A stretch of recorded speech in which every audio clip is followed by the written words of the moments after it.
Hey, 10 o'clock. Good to see you. Oh, thank you. Mom is here. You should have told me you were in town. Wait in the truck. Just kidding. It's not my mom. My mom's probably watching online. Hey, Mom, how are you? Good to see you. So glad you're here. If you're just joining us, we're in the middle of a series on the book of Ecclesiastes, and the heart of this book, it's a strange book, and we've said this week in and week out. The writer of Ecclesiastes is a guy named Solomon, and when you start reading it, he sounds like an old curmudgeon. He's got kind of a Walter Matthau vibe to him as you read it. He's cranky. Meaningless is how the book begins, but there's a reason to this. There's a reason he's asking questions and not giving answers. He's ranting. He's not preaching. He's a philosopher. He's trying to get you to explore what life is all about. And the heart of this book is that only two things can be true. Either there is a God, and everything matters, and this thing called life it's eternal, and it matters, and the choices you make today, the choices you make tomorrow, they're eternal in their significance. And either everything matters, and we've explored this, and we've gone down the rabbit trail of despair with Solomon week in and week out. We're going to do a little of that today. Either it's true that God is real, or he's not real. There is no God, and this thing called life, it's a crapshoot. It's all, there's no justice, there's no meaning. Life is random, depending on where you're born, what your circumstances are, and nothing matters. But those are the only two options. Either nothing matters or everything matters, and there is no middle ground. You could, if we double down on this, there's another way to think about it. This is you right here. Which you're like, no, that's yarn, Jared. This is you, okay? And essentially what Solomon is trying to get you to see is that this right here, this green part, this is your life. And we think about this part. I get I'm born into this world, and, it's somewhere along the way, I go to high school, then I go to college, and then I get a job, and then I have kids, and we're kind of on this continuum, and then you retire, and you go to Palm Springs, and it's just sort of the whole thing. And then you die. But what Solomon wants you to see is that this thing called life, it's actually eternal, and that it's a seamless transition into another reality. And this is you today, okay? You're an eternal creature. And just imagine this goes on forever and ever. There we go. Thank you for your help today. You can do the rest of the sermon. Don't start yanking on it, because then it would mean somebody is in purgatory. I don't know. But this... Never trust a man with a beard. I hope he's not new. We're not going back to that church. You're eternal, and your life goes on forever. It's this, the choices you make in this life, and this is what Solomon wants you to see, they matter 1,000 years from now, 1,000,000 years from then. Something about how you treat the waiter today at lunch is eternal. Something about how you treat people, especially your relationships, they're eternal. And life, if you fight for justice, if you seek beauty, if you seek meaning, well, it's not just who cares you die. It actually, 5 million years from now, 5 billion years from then, 5 billion years from then, you are an eternal creature. Either that's true, or this is all you get, the green part. That's it. You're born, then you die, and who really cares? And anything you experience in this life, well, it's useless. It's just, if you get a beautiful moment, who cares? Several years ago, Elvis Costello, any Elvis Costello fans? Really? So glad you're in church. Several years ago, I think it was 1996, Elvis Costello had a record come out called All This Useless Beauty. Anybody remember this record? Apparently you're not fans. Any Elvis Presley fan? We'll try that. This is essentially what Costello means in calling the song All This Useless Beauty. If you experience anything beautiful in this life, it's useless. In fact, here's a lyric from the song, the chorus of his albums, one of his major records. He says this: "What shall we do? What shall we do with all this useless beauty?" So you go to lunch with a friend, you have a great time, useless. You see the sunset, useless. He goes on. It's a very depressing song, by the way. All this useless beauty, nonsense prevails, modesty fails, grace and virtue turn into stupidity, he says.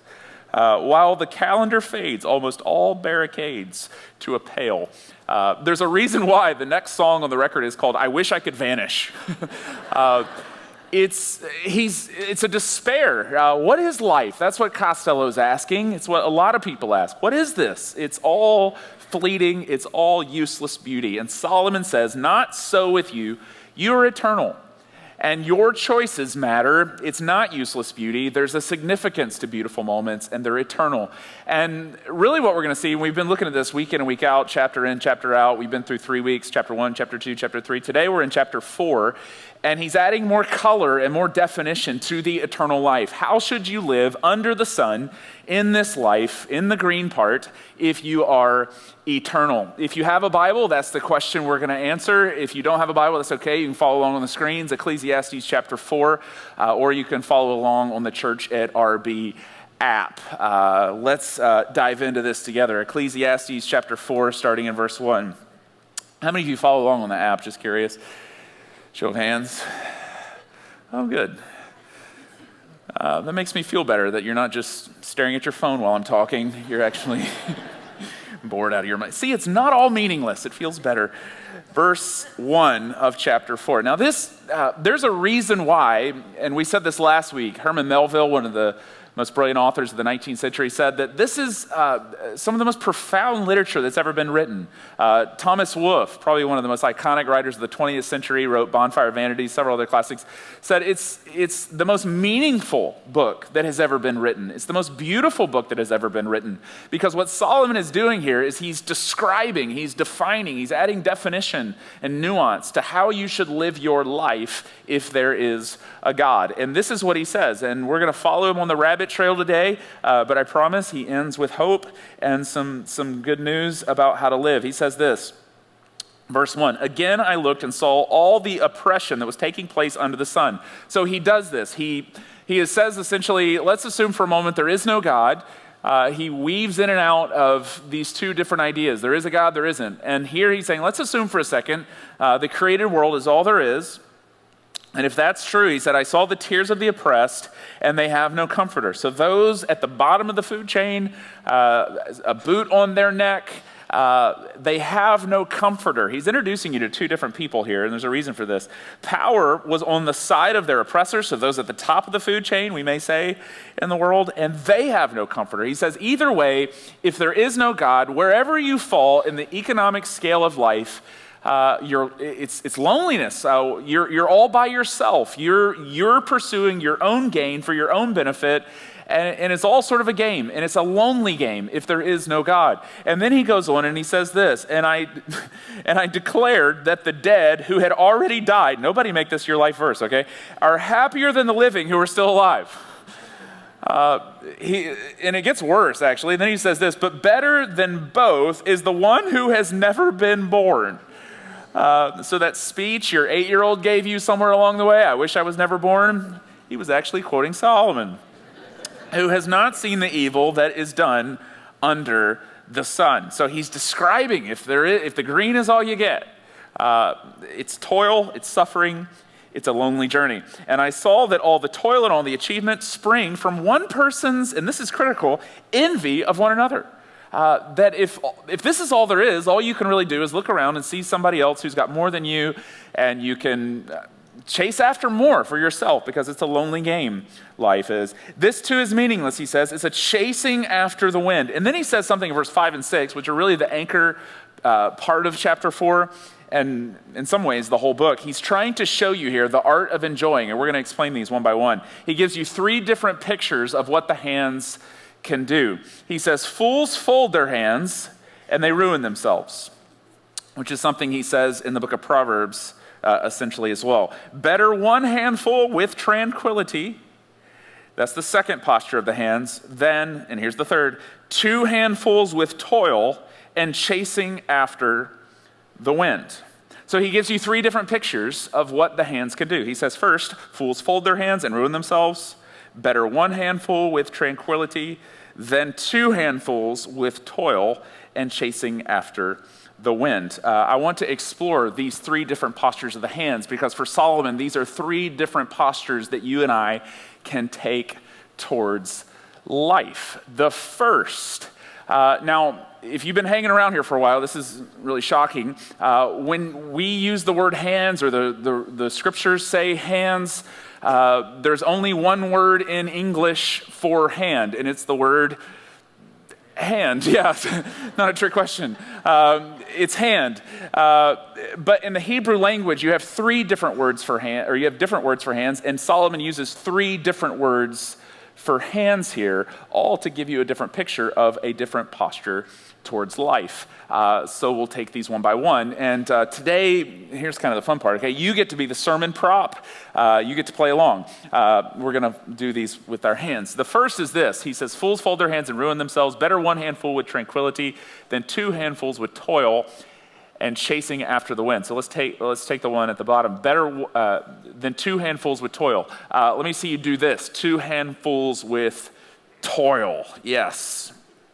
He's saying this is one posture you can take to life. The word here for two handfuls, the word handful here, it's the word kophen. Let me hear you say kophen. Kophen.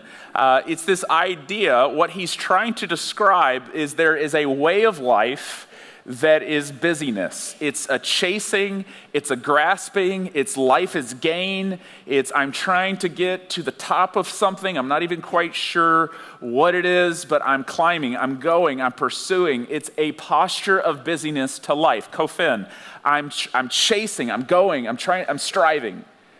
And you don't need me to tell you this, you know this, a lifestyle of busyness and chasing after, it never quite satisfies and it never quite gives you what you want. The more you grasp and gain, the more you want to what? Grasp and gain. If you finally get that promotion that you were working for, you went to college for, you strived for, if you finally get it, what happens? If I said, how's it going? You would say, well, there's a lot of pressure now with this new and you're trying to find a new sort of way to not have so much pressure.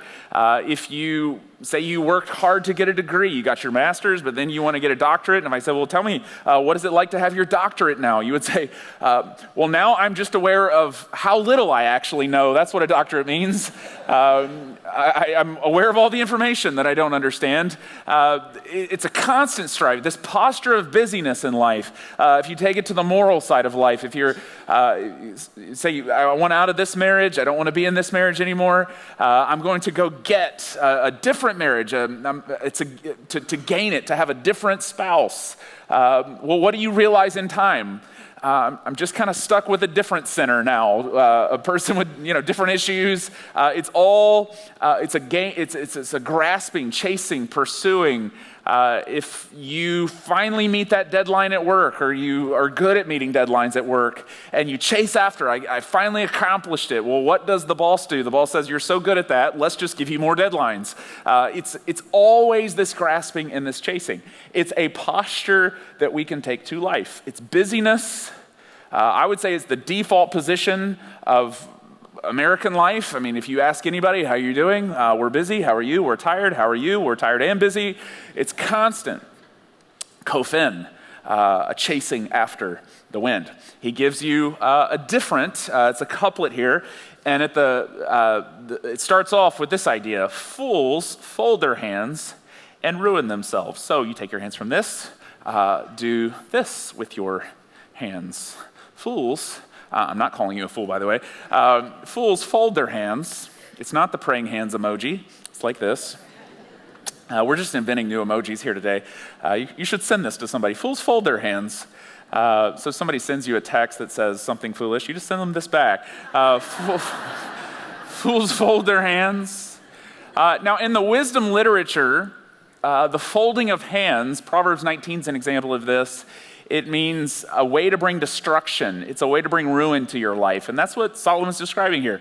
In your translation, it may say fools devour themselves with the folding of hands. But the word here for hands is the word yod. Yod. Let's say that on the count of three. Yod. 1, 2, 3. Yod. And this word for hand carries with it, yod carries with it power. It has the connotation of volition, strength, capacities, abilities. And the folding of hands is this idea: I am going to disengage from life. I have abilities, I have capacities, I could do more, but I'm looking at life and I see it for what it is, and who really cared? Just put a Roku remote in my hand. What is the point of any of it anyway?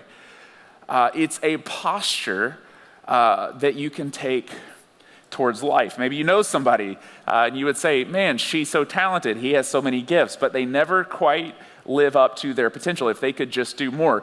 You might describe it, and you see this in people's lives. You might say, well, what a shame. They folded their hands. They disengaged from life. They stopped caring somewhere along the way. So there's one posture of life that says life is gain, it's pursuing, it's chasing, it's busyness. He says there's this other posture of life. You might describe it as laziness. That's essentially what he means. A disengagement. What's the point? We're just down here killing time.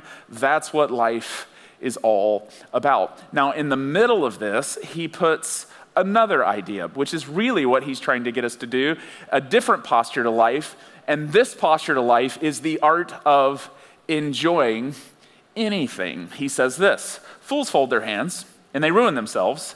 But what does he say here? Better one handful with tranquility. So he's given you this, he's given you this, and now he says better is one handful with tranquility. The word here for handful is the word kaf. Let me hear you say kaf.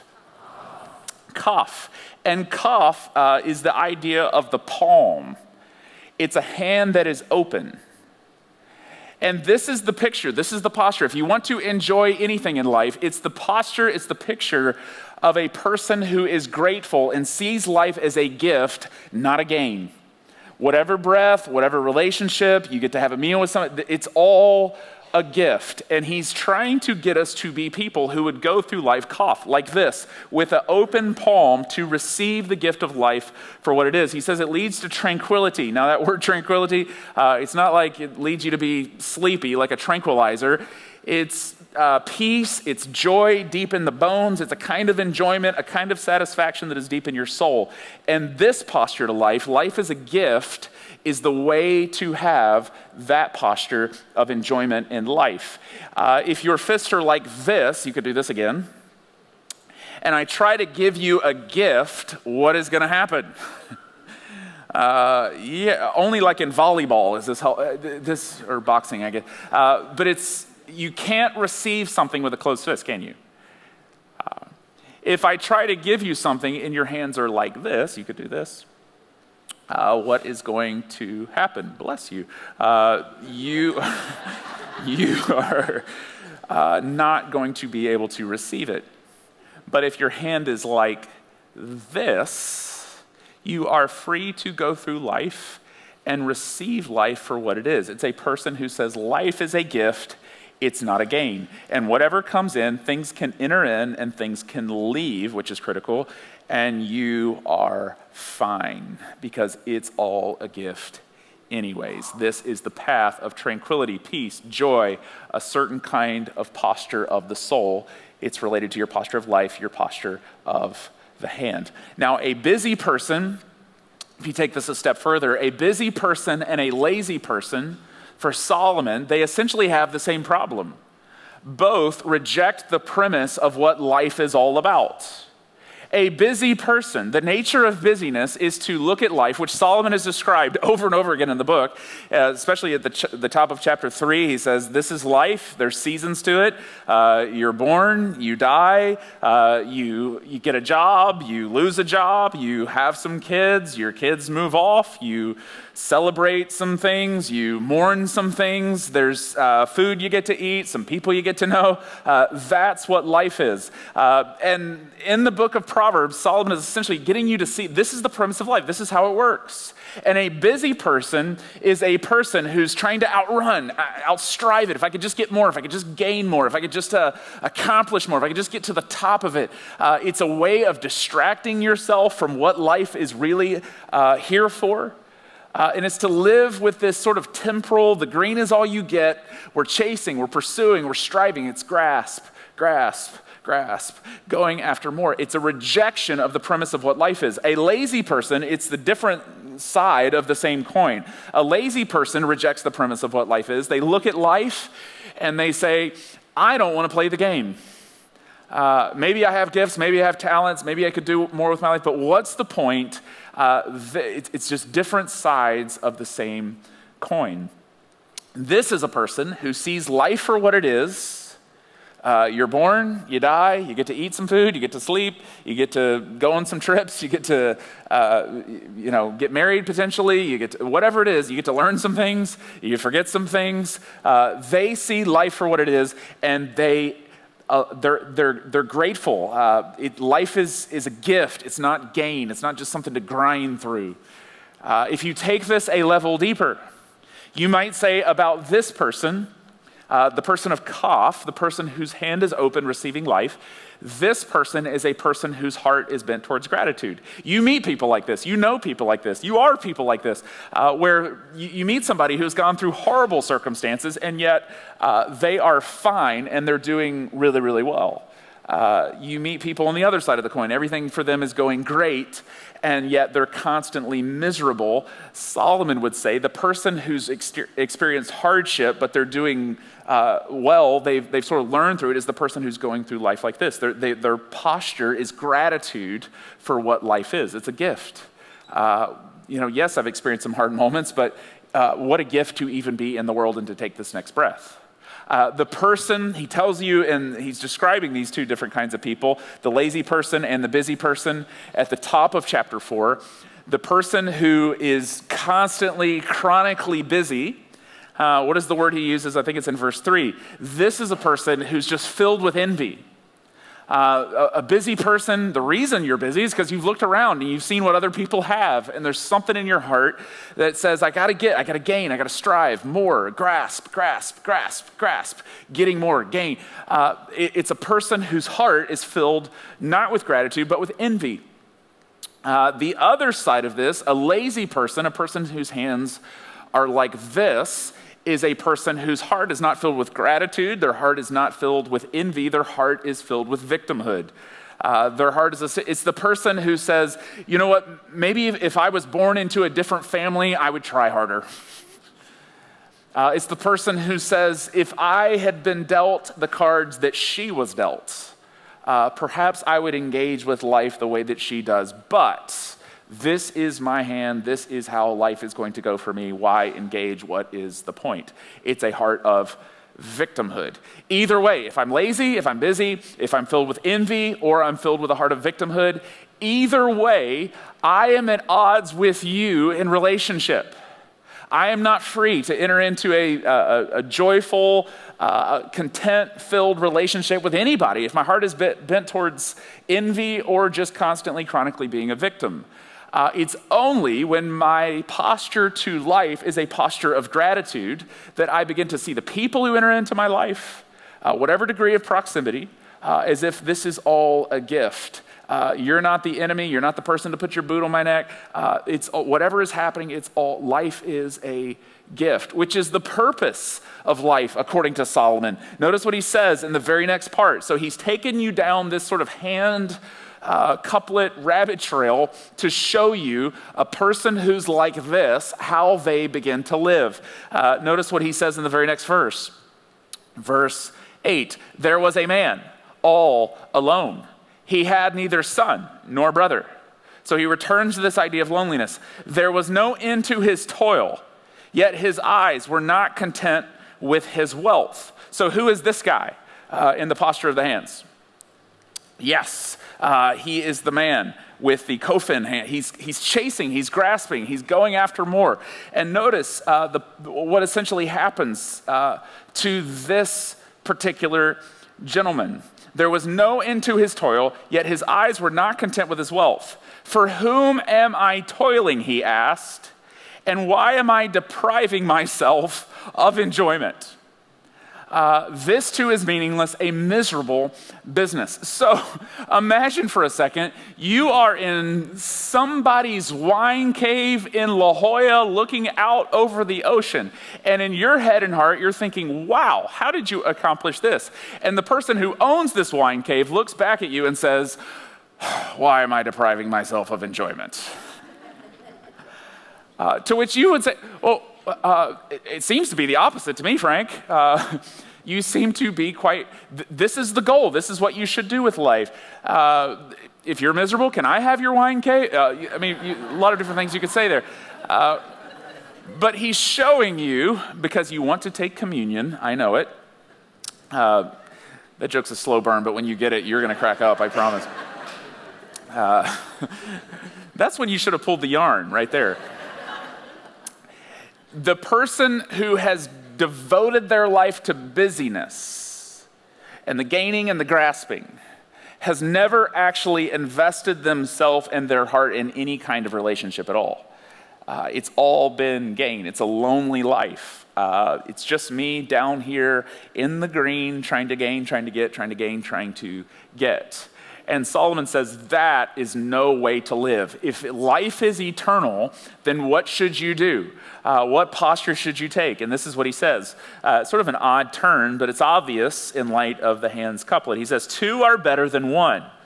So he immediately says, instead of being busy and lonely or lazy and lonely, what a better way forward than to be a person who maybe only has one hand open.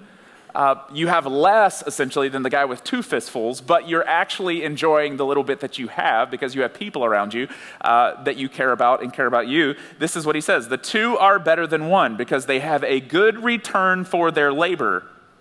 If either of them falls down, one can help the other up. But pity anyone who falls and has no one to help them up.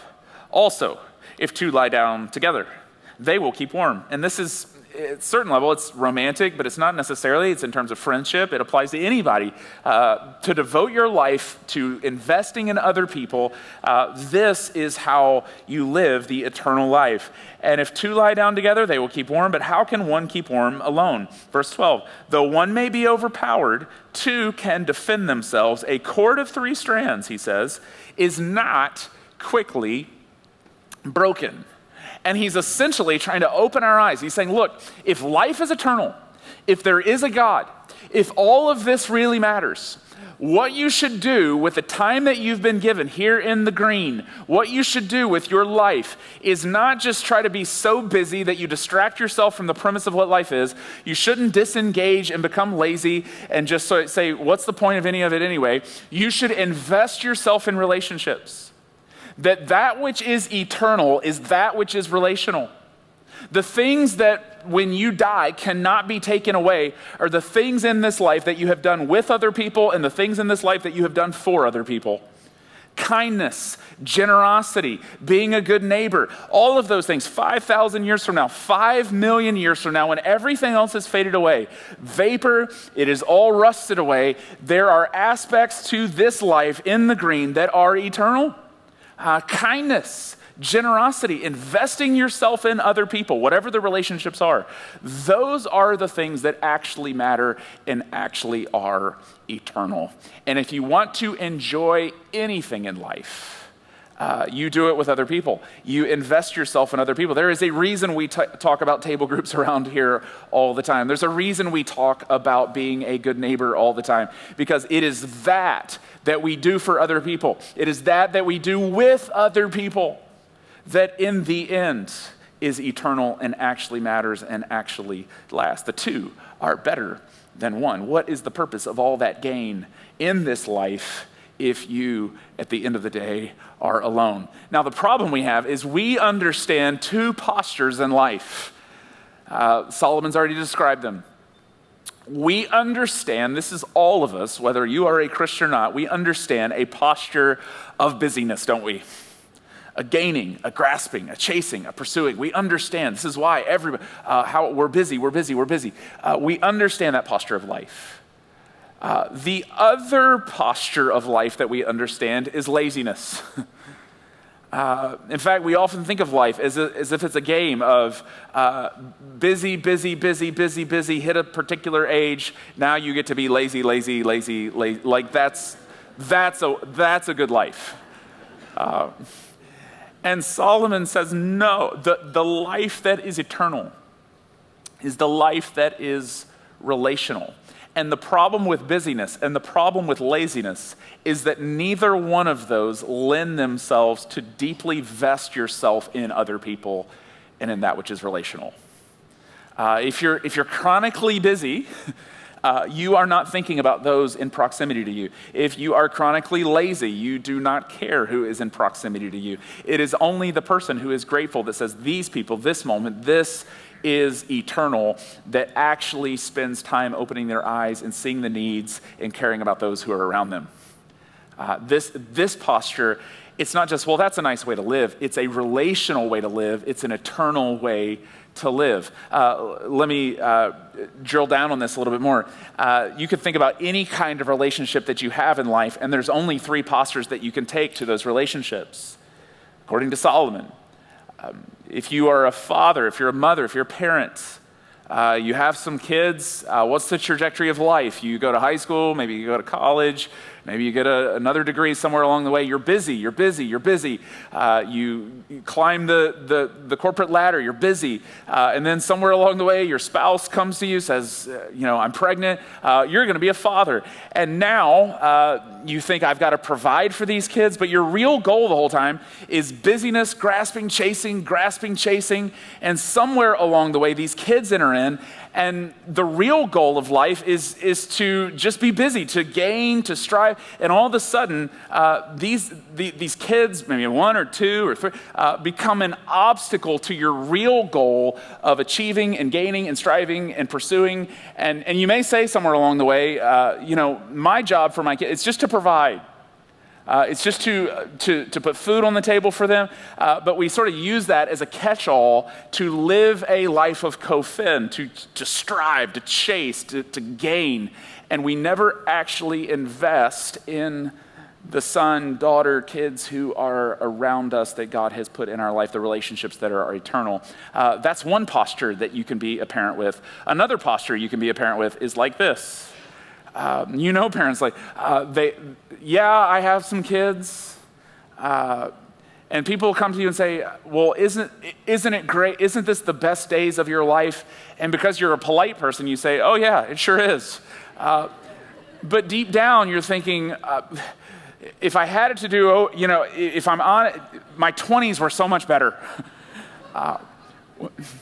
Those are some really honest laughs. When I was able to do what I wanted when I lived in PB, man, that was the good old day. Those were the moments. In this stage of life, it's a way of disengaging. Or you can be a parent like this. I don't know why God has allowed us the gift of having these children. I don't know how long I'll be in the earth. Tomorrow is not promised to either one of us, but I'm going to use this moment, this day, not in some sort of arc of gain and pursuing and busyness, not in some sort of arc of disengagement, but in engaging deeply with the relationships that God has placed in proximity to me, because how I raise these kids is eternal. And something about these relationships 5 billion years from now still matters. It's a posture of parenting like this. There's a different posture you can take when you go into your office, when you go to work with your team, whatever you're doing in life to earn a living. There is a posture that says work is gain. And I'm around these people and I'm doing this because it's all just, I'm trying to climb and get. There's another posture to life that says, who really cares? People like that. They frustrate you in your office, don't they? It's the person who always shows up 5 minutes late, always leaves 5 minutes early. And if you really ask them, they would say, you know what? I am here as long as I can to make as much as I can and trying to do as little as I can. It's a disengagement. What is the point anyway? Or you can go to work like this. I don't know why God has placed me on this floor. I don't know why it's these people who are around me all day, every day. I don't know why this is the particular goal of our particular team at this particular moment, but it is a gift. And something about how we treat our customers, something about how we treat each other is eternal. And 5 million years from now, it still counts and it still matters. It's a different posture of the heart. Any circumstance that you go through, if you're in the middle of a transition, there are 3 different postures in which you can go through a transition. I meet people every week who are in San Diego, maybe for military reasons, for a temporary season, or for professional reasons for a temporary season, a year, 4 years. And there's different ways you can go through a transition. You can go through the transition like this.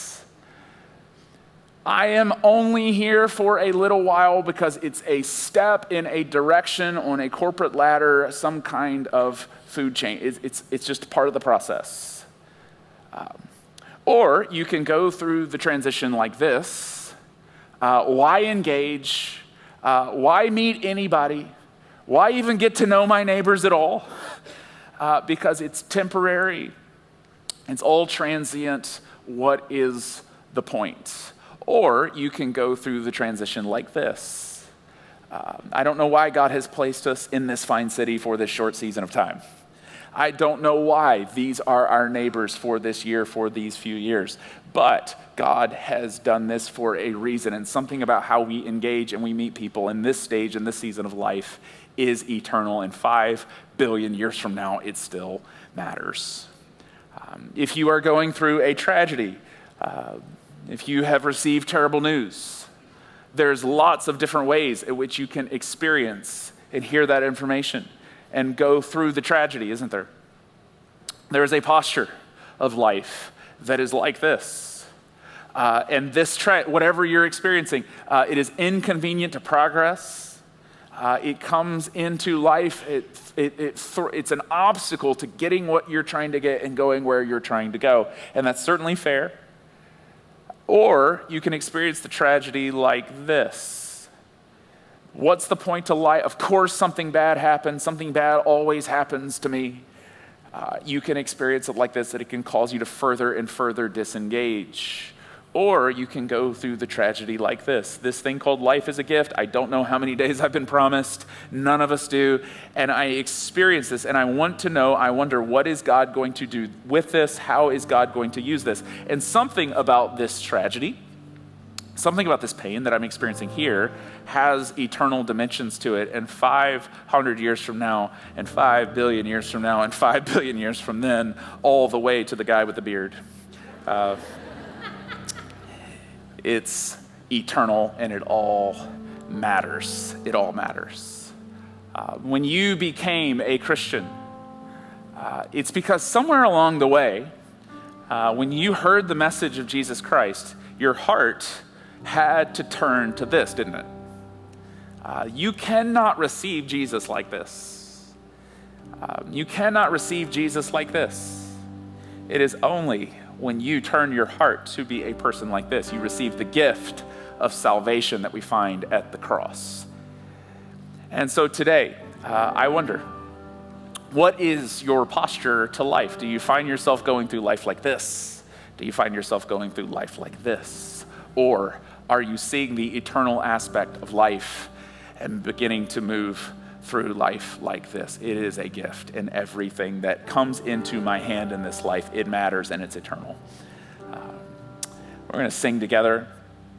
We're going to praise God together and shift our heart to gratitude together for what life is and for who our God is. Let's pray together. God, we thank you.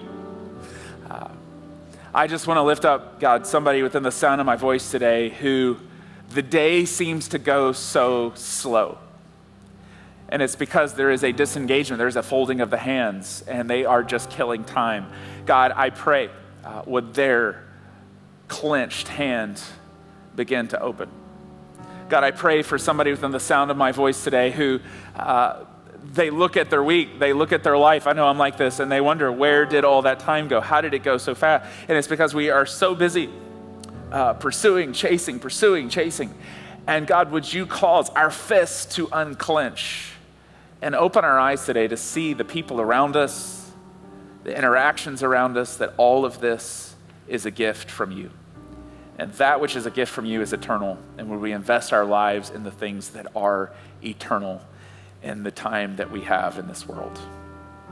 And it's in Jesus' name that we pray with a heart of gratitude. And all of God's children said, Amen.